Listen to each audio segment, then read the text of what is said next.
সত্যি সত্যি কি আমার স্বামী সেই কৃষ্ণকে হত্যা করেছে? এই কথা শুনে কমলা তাড়াতাড়ি করে দৌড়ে এসে বলছে, স্বামী দাও, স্বামী দাও, কি গয়না তুমি এনেছো দাও। এইবার গয়নার ঝোলাটা যেই না দিয়েছে কমলার হাতে, কমলা দেখলো ভগবানের সেই গয়নাগুলো খুলে এনেছে। চিৎকার করে কেঁদে উঠল, স্বামী আমার আরাধ্য দেবতা শ্রীকৃষ্ণকে তুমি মেরে তার গয়নাগুলো তুমি এনেছো ঠাকুর। এত বড় সর্বনাশ তুমি করতে পারলে গো ঠাকুর। একথা বলে কাঁদতে কাঁদতে কমলা আছড়ে পড়ল স্বামীর চরণে। স্বামী তুমি এত বড় ভুল করলে স্বামী। যেই না ছাড় খেয়ে পড়তে গেল চরণে, দেখলো কি যেই না ছাড় খেয়ে স্বামীর চরণে পড়তে গেল, স্বামীর চরণে হস্তস্পর্শ না হয়ে ডাকাত হরিদাসের কাছে যে ভগবান পা দুটি ঝুলিয়ে রেখেছে, সেই দুটি চরণ স্পর্শ হয়ে গেল কমলার হাতে। হাত দুটি যেই না স্পর্শ হয়ে গেল গোবিন্দ চরণে, কমলা উপর দিকে তাকিয়ে দেখল ডাকাতের কাঁধে বসে রয়েছে ভগবান শ্রীকৃষ্ণ। কমলা কেঁদে উঠল, ঠাকুর তোমার এত দয়া, আজ তুমি ভক্তের ভগবান বলে আজ তুমি ডাকাতের কাঁধে চড়ে তুমি আমার বাড়িতে এলে। তুমি ডাকাতের কাঁধে চড়ে আজ আমার বাড়িতে এসেছো ঠাকুর। ডাকাত হরিদাস বলছে, কমলা আরে তুমি কার সঙ্গে কথা বলছো? এই ছেলেটাকে আনলাম, এই নুপুর দুটো খুলতে পারিনি বলে তো আমি কাঁধে করে আনলাম। দেখো না এই নুপুর দুটো খুলে ওকে আবার সেখানেই দিয়ে আসবো।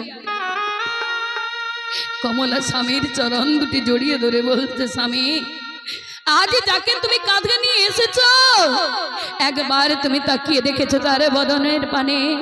দেখো না, দেখো কত সুন্দর সেই মোহন মুরলী রূপ। আমার আরাধ্য দেবতা যে আসনে বসে আছে, সেই আরাধ্য দেবতার সঙ্গে তোমার কাছে যে ছেলেটি রয়েছে ওর সঙ্গে কি পার্থক্য আছে তুমি একটু মিলিয়ে দেখো। ডাকাত হরিদাস মিলিয়ে দেখলা কমলার আরাধ্য দেবতা যে ডাকাত হরিদাসের কাছে যে বসে আছে সেও সেই একই। দেখার সঙ্গে সঙ্গে স্বামীর দুটি চরণ জড়িয়ে ধরে বলছে, স্বামী গোবিন্দ তোমাকে কৃপা করেছে, গোবিন্দ তোমাকে দয়া করেছে,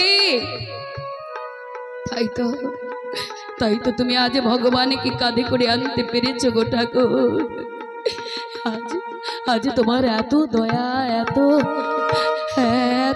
ভক্তের প্রতি তোমার করুণা, তুমি আজ করুণা করে তুমি আমার বাড়িতে এলে।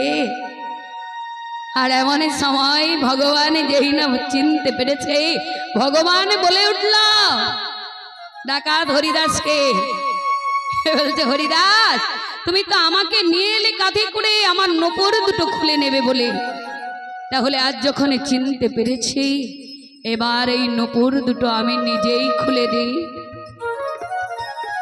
ভগবান ডাকাতকে বলছে নূপুর দুটো আমি নিজ হাতেই খুলে দেব।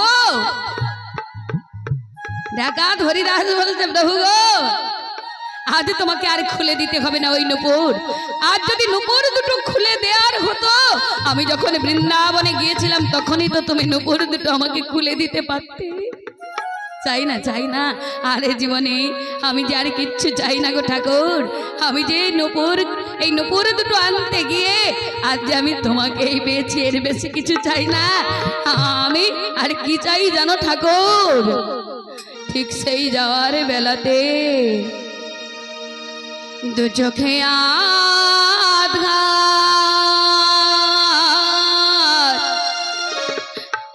নামবে যেদিন প্রভু, সেদিন যেন তোমার চরণ পা দয়াল, সেদিন যেন তোমার চরণ পাই, সেদিন যেন তোমার চরণ পায় দয়াল, সেদিন যেন তোমার চরণ পায়। অনেক রাধের পরে যদি ক্ষমা চাই, সেদিন যেন তোমার চরণ পাই। অনেক রাধের পরে যদি ক্ষমা চাই, সেদিন যেন তোমার চরণ পায় দয়াল, সেদিন যেন তোমার চরণ পায়।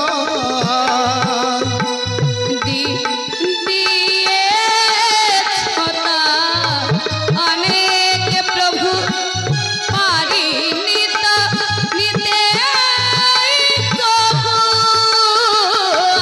দিয়েছ তো অনেক প্রভু, পারিনি তো নিতে কবু। আজ দিয়েছ তো অনেক প্রভু পারিনি তো নিতে কবু। দিয়েছ তো অনেক প্রভু, পারিনি তো নিতে কবু। জানি প্রভু তুমি ছাড়া আমার আপন কেহ নাই, সেদিন যেন তোমার চরণ পাই দয়াল, সেদিন যেন তোমার চরণ পাই। অনেক অপরাধের পরে যদি ক্ষমা চাই, সেদিন যেন তোমার চরণ পায় প্রভু, সেদিন যেন তোমার চরণ পায়। হরিবল হরিবল। এইবার কমলা তাকে, কমলা গোবিন্দকে আজ সেবা দিয়ে মনের আনন্দে ডাকাত হরিদাস কমলাকে সঙ্গে করে পৌঁছে গেল আবার বৃন্দাবনে। হরিবল হরিবল। ডাকাত থেকে তিনি গোবিন্দের চরণে পেলেন। আমি এখানেই ভক্ত ভগবান মিলন করলাম বাবা। হরিবল হরিবল। জয় জয় শ্রী গুরু নিতাই গৌর সীতানাথ দেবানন্দে হরি হরিবল। তো যুগল এখন গাইব না, আপনারা বুঝতে পেরেছেন। পরবর্তী আরো একটা অনুষ্ঠান রয়েছে, আবার আমি সে জায়গাতে পৌঁছে গেলাম।